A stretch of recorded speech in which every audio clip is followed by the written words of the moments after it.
o programa de hoje nós vamos comentar aí sobre a eleição do Edgar Preto para a presidência da Assembleia. Ele que foi eleito com quase todos os votos dos seus pares, né? Por 45 votos a 1, se sagrou presidente da Assembleia Legislativa do Rio Grande do Sul. Ele que é integrante do Partido dos Trabalhadores. Nós vamos falar aí sobre o impacto da eleição dele e, obviamente, sobre o fato de ele ter tido uma votação quase unânime, inclusive de partidos aos quais o PT faz oposição. Nós vamos ter ao vivo a participação depois do intervalo do deputado Marcel Van Hatten, porque o Marcel foi o único parlamentar que votou contrariamente a esta eleição aí do senhor Edgar Preto, que assume a presidência da Assembleia Legislativa do Rio Grande do Sul. O que aconteceu na Assembleia Legislativa ontem, eu comentei ao fim do confronto aqui no programa, na edição de ontem, foi um erro estratégico do governo. Foi um erro estratégico do governo de premiar o PT por ter uma bancada expressiva na Assembleia, seguindo a tradição de que as maiores bancadas se revezam no comando da casa. Eu afirmei ontem aqui no programa que era hora de ser pragmático em relação ao que fazer com o comando do Poder Legislativo. Não era hora do governador Sartori entregar para o PT o comando da Assembleia Legislativa, ainda que haja na Assembleia Legislativa do Rio Grande do Sul, digamos, este recato em relação à rotatividade dos presidentes. Não é a primeira vez que isso acontece. Durante o governo da Ieda Crucius, também o PT assumiu a presidência da Assembleia Legislativa e, aliás, também naquela oportunidade causou enormes transtornos para então governador do estado. Naquela época, quem for aqui do Rio Grande do Sul vai lembrar, havia um plano maquiavélico de depor a governadora Ieda por meio de ilações maldosas, advindas de uma operação rocambolesca, como era a Operação Rondim, que tentava enquadrá-la no rol de criminosos que haviam se complicado, um esquema começado do Detran, e que havia depois levado, inclusive, a denúncias completamente descabidas relacionadas à sua campanha política. E estava lá, né, o presidente da Assembleia Legislativa, a presidência da Assembleia Legislativa nas mãos do senhor Ivar Pavan, né, que ajudou bastante a, digamos, atrapalhar os projetos de reforma do governador Ieda. Eu comentei isso ontem porque o governador Sartori tem um desafio para os próximos meses, que é concluir a aprovação do seu plano de austeridade para o Rio Grande do Sul. O plano de austeridade do Rio Grande do Sul, que tem sido votado nos últimos meses, sua votação ocorreu principalmente em dezembro, e ele que tem pontos essenciais, ainda que não resolva completamente a gravíssima situação fiscal do Rio Grande do Sul. O plano de austeridade do governador Sartori devolve um pouco de sanidade à estrutura burocrática estatal do Rio Grande do Sul, porque se desfaz de fundações que não tinham a menor utilidade, extingue empresas públicas que só davam prejuízo, estabelece legislação que permite a venda de estatais, reduz consideravelmente o gasto com o alto custeio do Estado e estabelece uma série de medidas que vão ajudar o governo do Estado a retomar um caminho que possibilite no futuro termos alguma esperança de superávit nas contas. Para isso acontecer de forma correta, era necessário ter na presidência da Assembleia Legislativa alguém que fizesse com que os trabalhos andassem para frente. E mais do que isso, que desse estabilidade à casa. Porque todas essas reformas, e eu argumentei ontem, isso repito aqui, todas essas reformas que estão sendo feitas, elas desembocarão necessariamente em uma vitória do governo estadual referente à renegociação das dívidas que ele tem com a União e que estão sendo tratadas nesse exato instante com as idas do governador a Brasília, falando com integrantes do governo para que se possa ter uma solução para um dos principais escoadores de recursos que atualmente sangram as contas do Estado. Então era necessário ter um pouco de sanidade na hora de escolher o presidente da casa nesse momento. O governador Sartori tem na Assembleia Legislativa ampla maioria. O governador Sartori tem na Assembleia Legislativa possibilidade de eleger o presidente sem necessidade de compor com o PT, de compor com o PCdoB e outros partidos de oposição que estão lá para atrapalhar o governo e atrapalhar o Estado do Rio Grande do Sul. Não estão fazendo oposição no sentido das ideias, mas estão fazendo aquela oposição destrutiva clássica que nós já conhecemos. Então é hora de comprar briga, porque briga é o que eles vão fornecer ao longo desse período.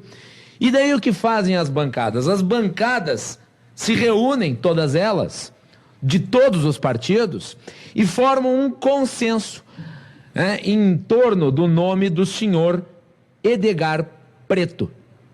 O senhor Edgar Preto, que é um sujeito com profundas ligações com o movimento Sem Terra. E daí os partidos, inclusive aqueles da base do governador, montam uma mesa diretora da Assembleia Legislativa, democratizada, essa palavra eles adoram utilizar, né? Democratizada, e inserem ali figuras do PP, do PMDB, do PDT, para o quê? Para dar a falsa sensação de que estão todos unidos, no sentido, né, de administrar a Assembleia do Estado. O Frederico Antunes é o vice-presidente da Assembleia, ele que é deputado pelo PP, e o único voto contrário que nós tivemos a isso foi o deputado Marcel Van Hatten, que vai participar do programa no segundo bloco. Ele votou contrariamente porque, afinal de contas, o deputado Marcel Van Hatten entende que o interesse, a vontade dos seus eleitores se sobrepõe ao acordão de bastidores. Porque esta manobra, feita pelos partidos da base do governador Sartori com os seus opositores, ela é um acordão, ela não deixa de ser um conchavo político. Um conchavo político que leva ao erro. Mas ser hoje alguém que se posta contra a unanimidade, ainda mais contra o acordão que leva à unanimidade, isso é mal visto, vejam só, pelos jornalistas que cobram posicionamento político sério dos parlamentares, dos deputados e dos políticos em geral. Desde ontem, o deputado Marcel Van Hatten vem sendo atacado de forma bucéfala pelos jornalistas, principalmente os jornalistas da RBS. A começar pela editora de política do jornal Zero Hora, a senhora Rosane Oliveira, que escreveu diversos tweets maldosos a respeito do Marcel, e escreveu hoje na Zero Hora um artigo que é pura desinformação. Pura desinformação. Ontem ela comentando sobre o fato do Marcel ter votado contra, ela disse que tinha sido um protesto tolo e revelador de intolerância.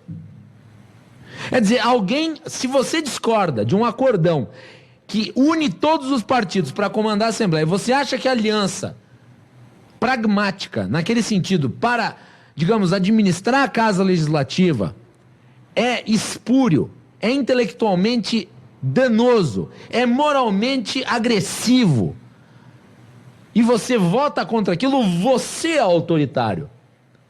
Você que se opõe, você é autoritário. Você é a pessoa que revela a intolerância.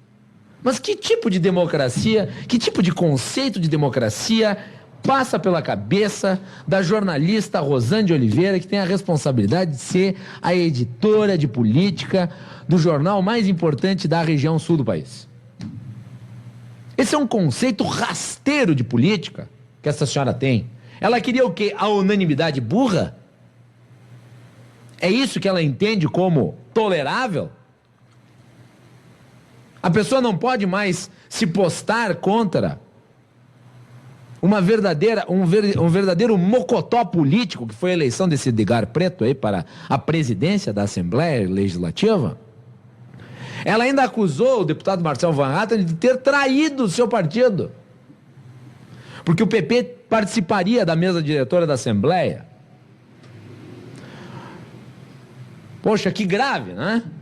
Que grave. O parlamentar coloca os seus eleitores acima do seu partido. É realmente Realmente algo assim para se escandalizar, para deixar de cabelo em pé. Como se pode permitir que um deputado haja desta forma no Brasil? Entretanto, a senhora Rosane de Oliveira, ao invés de dizer assim, não, o deputado Marcel Van Hatten, e eu nem estou entrando aqui se o Marcel está certo ou errado. Nem estou entrando nesse mérito. Eu estou aqui entrando no mérito da jornalista. Ela poderia ter muito bem dito, esse seria o comentário certo dela, se ela quer se postar de isentona. Tá? Ela poderia dizer o seguinte, com 45 votos, o deputado Edgar Preto ontem se sagrou presidente da Assembleia Legislativa, ele que vem de movimentos sociais, fez um discurso de aproximação, de entendimento para com seus pares. O único voto contrário ao acordo feito entre oposição e base de governo Sartori foi a do parlamentar Marcel Van Hatten, do PP, que ocupa a vice-presidência da casa. Marcel Van Hatten preferiu seguir a sua linha doutrinária e evitou participar do acordo que levou Edgar Preto à presidência. Pronto, escrevi o seu artigo de modo isentão, dona Rosane de Oliveira. Mas não, ela prefere dizer que o protesto dele é tolo e diz que ele é intolerante. Por quê? Porque ele não vota com os seus pares. Ele que foi eleito pelos seus representantes, pelos seus eleitores, para votar de acordo com o que os seus representantes querem. E certamente os eleitores do Marcel Van Hatten não querem ele de mãos dadas com um petista egresso do MST. Teve outra jornalistinha, sempre assim, um jornalistinha de redação, né? Aquele povinho assim, politicamente correto.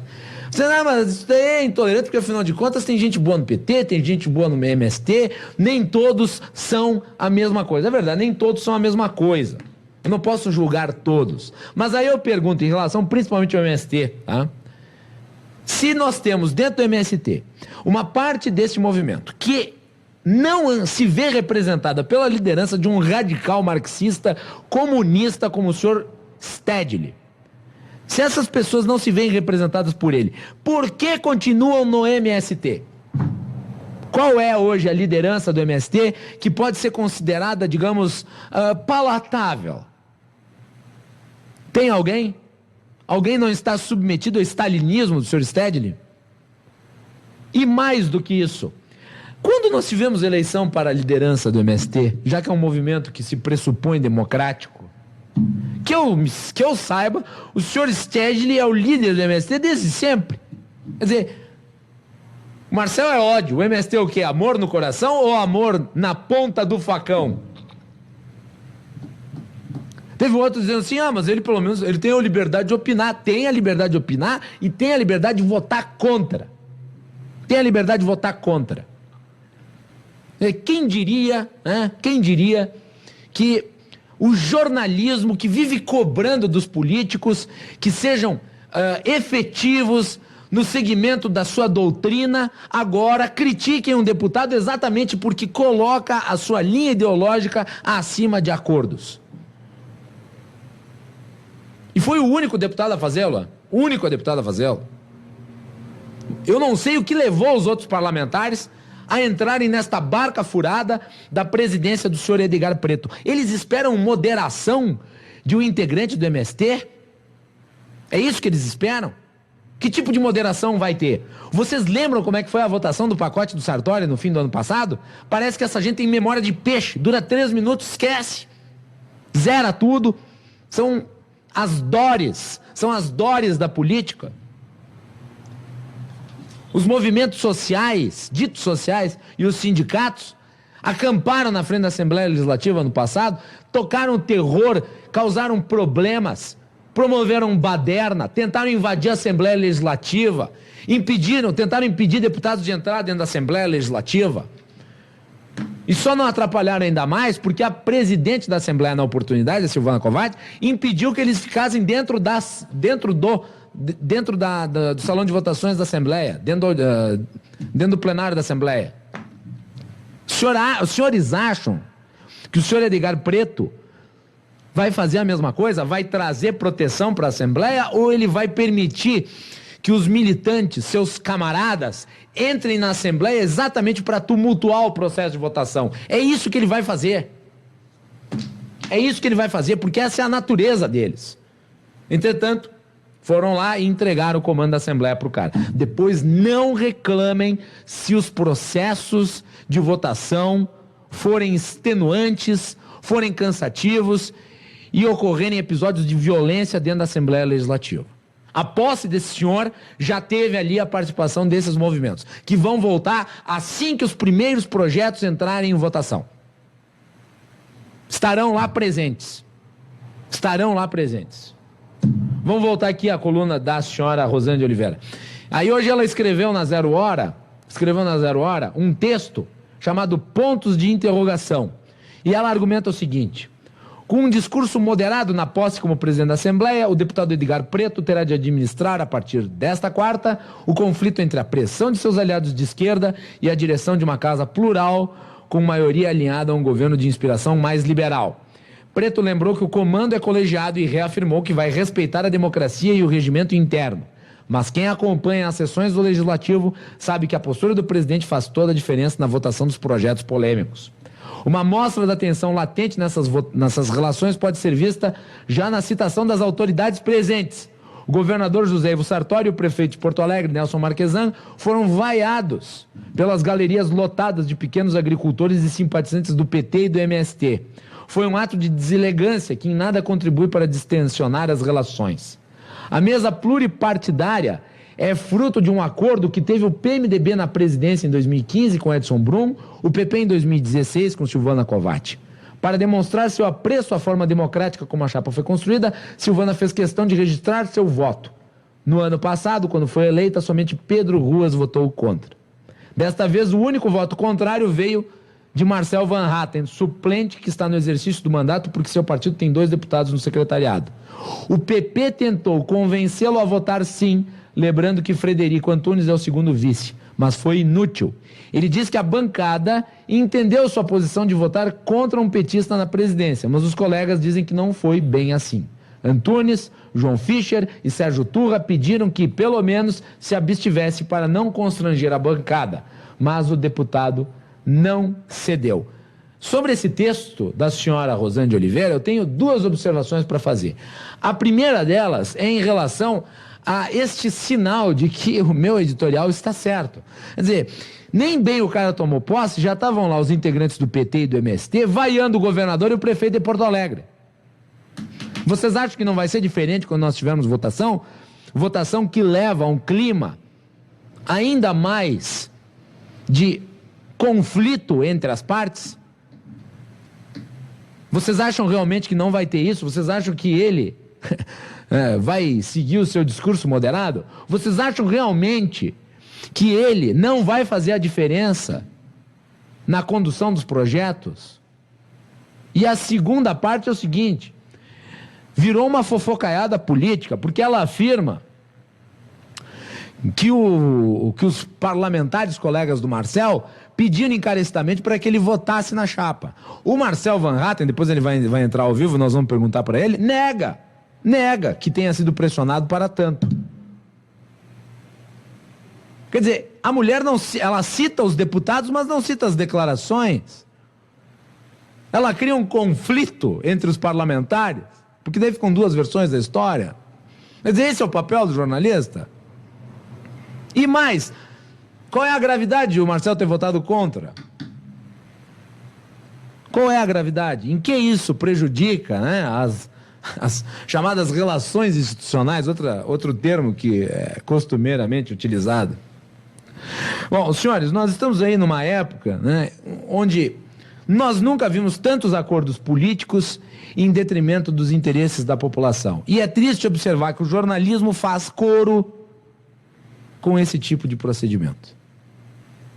Essa é a realidade que nós estamos vivenciando aqui no estado do Rio Grande do Sul, né? Nós estamos querendo aí trocar convicção por acordo. E o jornalismo em peso vai lá e parabéns, aplausos. Sejam tolerantes, vote pela unanimidade. Isso sim é intolerância. Quando todos estamos juntos, vamos lutar contra o quê? Esse foi o nosso editorial. Confronto, sua dose de opinião com polêmica destilada. Nós continuaremos aqui a seguir com o deputado Marcel Van Hatten, ele que vai participar ao vivo do programa para comentar mais aí sobre esse episódio aí da eleição do senhor Edgar Preto para a Assembleia Legislativa e o seu voto. Voltamos ao tema do editorial, porque nós temos a participação aqui ao vivo do deputado Marcel Van Hatten. Deputado, seja muito bem-vindo ao programa, é um prazer tê-lo na linha conosco. Muito obrigado, Guilherme. Uma boa tarde a todos os ouvintes. É para mim, na verdade, um prazer estar falando contigo mais uma vez. Nesse dia que, como eu comentei antes de entrar no ar, darei um grande expediente na Assembleia de novo. A última entrevista foi no mesmo dia do grande expediente meu. E dessa vez vou tratar sobre o ano de 2017, que inicia aqui no Parlamento, depois do recesso, oficialmente hoje, começou ontem, na verdade, a eleição da presidência, e que vai ser de novo um ano para continuar passando o Brasil a limpo, como a gente viu nas notícias durante esse mês de janeiro. Boa tarde. Boa tarde, Marcel. Coincidências acontecem. Mas eu queria falar contigo, ao invés desse tema aí que tu vais abordar no teu grande expediente, do assunto que sacudiu a Assembleia Legislativa, que foi alvo, inclusive, do editorial do programa aqui, que foi a eleição do Edgar Preto para a presidência da Assembleia Legislativa. Você foi o único voto contrário à eleição do Edgar Preto. Por que você votou contra, ainda que o seu partido faça parte da mesa diretora da Assembleia Legislativa? Olha, para começar, Guilherme, na verdade, essa eleição ela foi fruto de um acordo entre as maiores bancadas, e nesse acordo, claro, esteve também representado o PP, que é uma das 4 maiores bancadas da Assembleia Legislativa, mas ao acordo em si, na celebração do acordo, eu não só não estive presente, como não fui consultado a respeito dele para poder me sentir vinculado ao acordo. E se tivesse sido consultado, obviamente diria que não poderia contar o Partido Progressista com meu apoio a qualquer candidato que fosse indicado pelo PT para a presidência da Assembleia.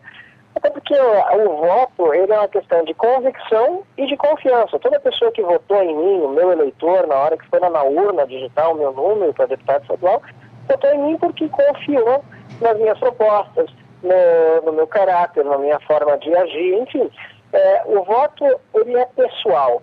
E eu não tenho confiança de forma nenhuma em qualquer candidato que venha do Partido dos Trabalhadores, que se demonstrou uma organização criminosa, como se percebe claramente no noticiário diário, e menos ainda em alguém vinculado ao MST, que é um grupo paramilitar armado, que nós percebemos faz tem atividades criminosas contra as liberdades individuais, contra o direito de propriedade, e por esse motivo mesmo, ainda mais com os exemplos dados aqui na Assembleia, quando a MST e outros grupos radicais tentaram invadir, inclusive impediram nós, deputados, de trabalhar durante algumas sessões, eu não poderia, depois de todo esse histórico, dar o meu voto para a presidência de Edgar Preto. E por isso eu disse que discordaria da posição, ainda que fosse a posição majoritária, mesmo que ficasse sozinho, não abriria a mão das minhas convicções.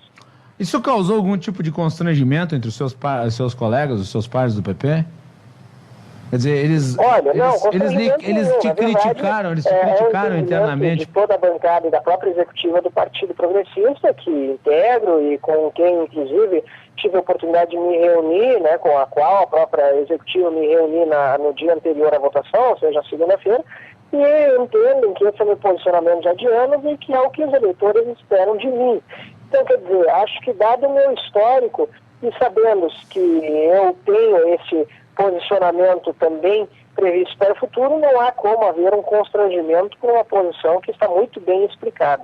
Quer dizer, o senhor está desmentindo aqui a coluna da Rosane de Oliveira de hoje e os comentários que ela postou ontem nas redes sociais, de que, na verdade, os parlamentares do PP tentaram lhe convencer do contrário. Como eu disse no início da entrevista, fez parte deste acordo. Inclusive tem o direito à presidência da Assembleia. Neste ano que passou, a deputada Silvana Kovács, primeira mulher presidente da Assembleia Legislativa, ela é do Partido Progressista e foi eleita com base nesse acordo. Agora, eu acredito, Guilherme, que isso também vai mudar daqui para frente. Acho que esse acordo, que já vem sendo celebrado desde 2007, foi celebrado pela última vez para essa legislatura, porque o tempo da sociedade é outro do tempo da política e as pessoas, em geral, pelo que eu percebi, discordaram da forma como foi feito este acordo.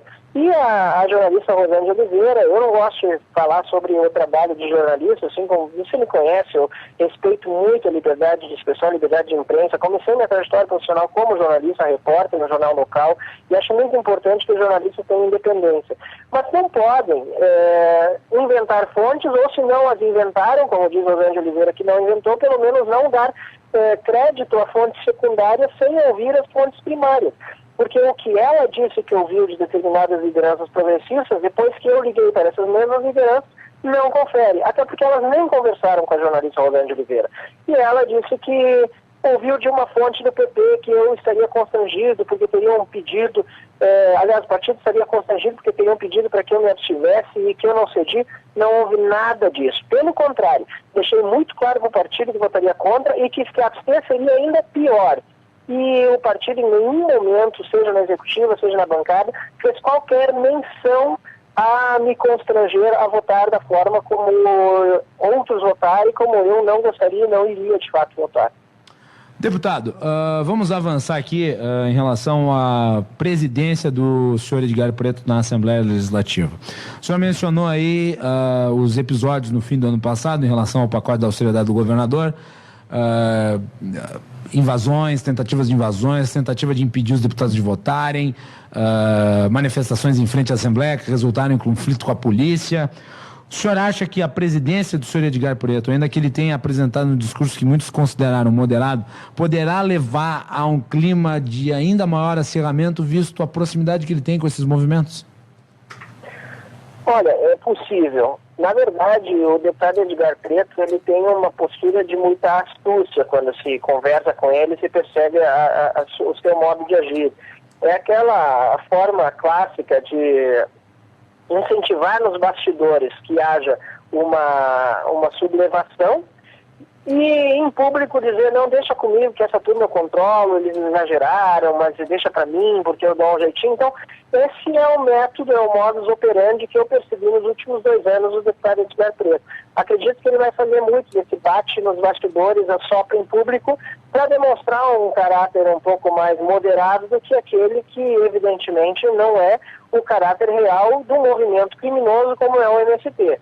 O MST, ele, para chamar a atenção, é sempre na base da violência, é sempre na base das ofensas, é sempre na base do desrespeito às leis. E, inclusive, como nós vimos aqui em Porto Alegre, ocorrendo crimes bárbaros, como foi a da degola de um brigadiano há algum tempo atrás aqui no centro da capital de todos os gaúchos.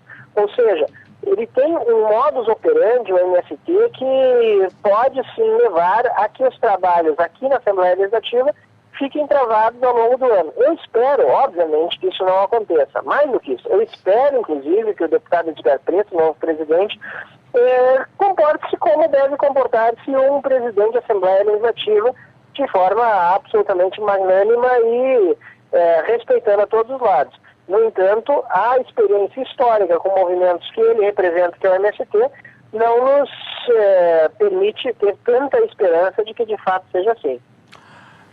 Tu achas então que vai ser, digamos, uma estratégia assim, de bate e volta, onde ele aparece assim como o padrinho super protetor, guardião da, digamos, moderação? Claro, é o que tem acontecido até agora. Até porque quando falam, nós queremos que o povo venha para a Assembleia, com todo respeito às pessoas que participam dos movimentos sindicais e há pessoas realmente que não concordam com aquilo que acontece quando depredam o patrimônio, quando gritam e xingam deputados e interrompem os trabalhos da Casa Legislativa, com todo respeito àqueles que são corretos e vêm aqui assistir a sessão em paz, e que são muito, muito poucos, a maioria dos que vêm aqui não representam de fato o povo gaúcho, porque o povo gaúcho ficaria envergonhado se soubesse a forma como se comportam certas pessoas que vêm aqui assistir as sessões, ou melhor, esculhambar as sessões.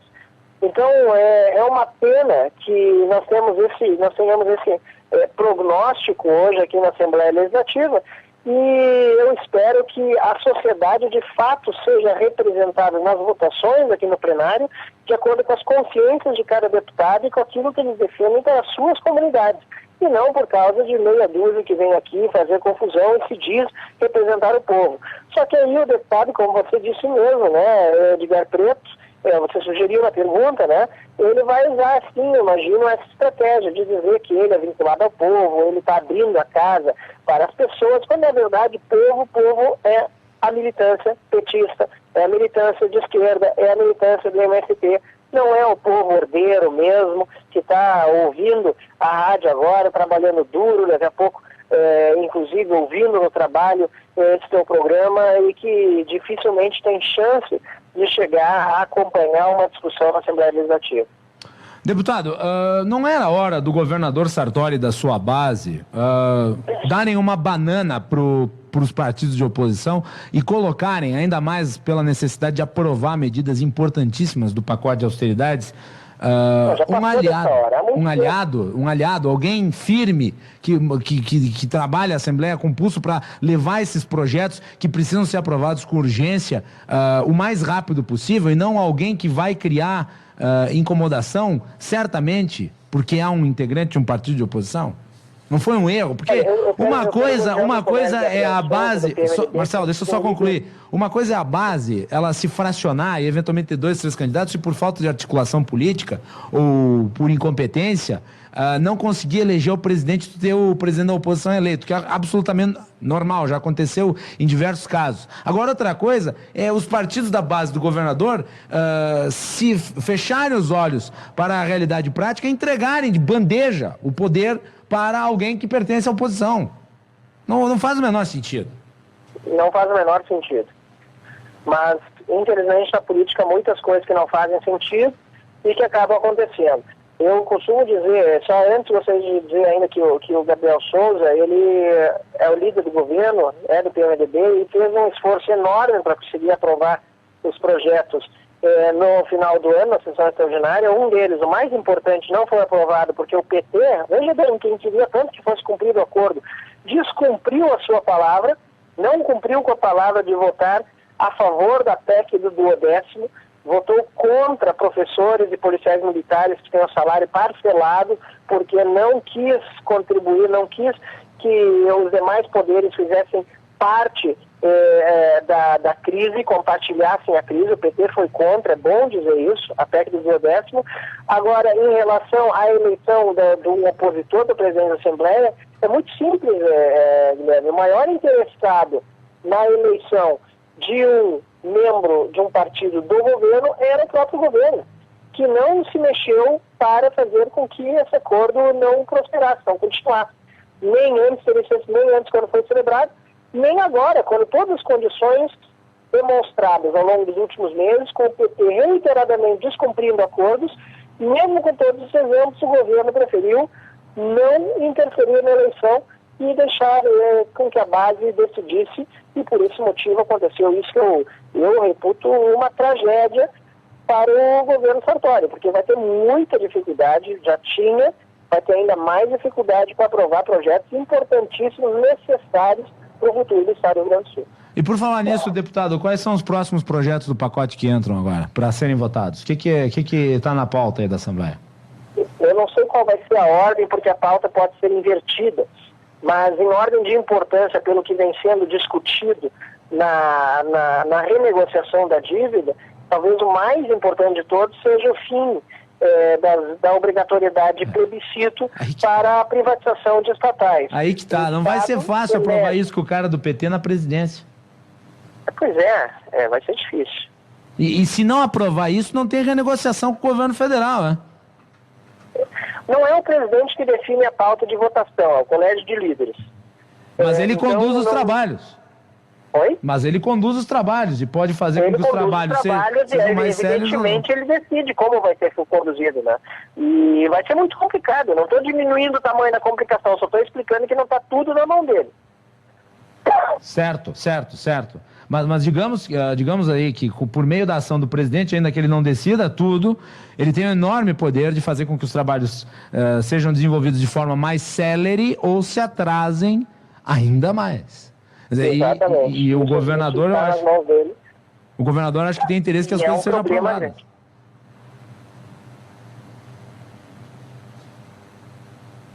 Alô? Oi? Pode concluir, Marcelo. Não, esse é um problema grande.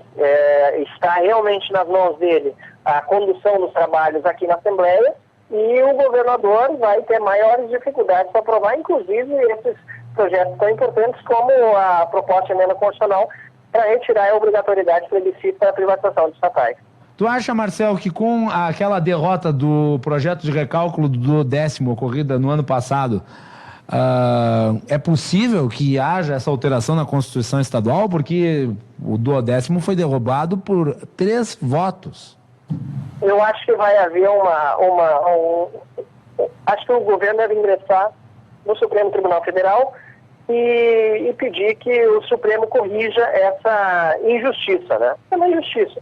A Constituição Estadual não está sendo justa ao impor apenas sobre os funcionários do Executivo os custos da crise. Então, acredito eu que o Supremo Tribunal Federal vai corrigir isso. Não, mas eu estou falando em relação à proposta da retirada da obrigatoriedade de realização de plebiscito para a privatização. Tu acha que isso passa na Assembleia, visto que o do 10º não passou? Ah, entendi. É muito difícil. É muito difícil. Mas tem que haver um convencimento, e esse convencimento vai vir a partir, creio eu, das negociações com Brasília, de que essa aprovação é absolutamente necessária. De que sem essa aprovação não há renegociação da dívida. E aí os deputados vão ter de exercer a responsabilidade na hora do voto para que o Estado não fique ainda mais travado do que já está. Muito bem. Marcelo, eu queria te agradecer a participação aqui no programa e lhe deixar com a última palavra. Eu que agradeço, Guilherme, agradeço muito pela tua sensibilidade sempre de defender o Estado de Direito, a democracia, a liberdade de expressão, da forma como devem ser defendidos, com a verdade. E participar do teu programa é sempre uma honra, um prazer muito grande, e desejo para ti um excelente trabalho e para todos os ouvintes uma excelente tarde de quarta-feira. Muito bem, deputado, bom trabalho aí na Assembleia Legislativa, ok? Obrigado. Um abraço. Um abraço, é isso aí.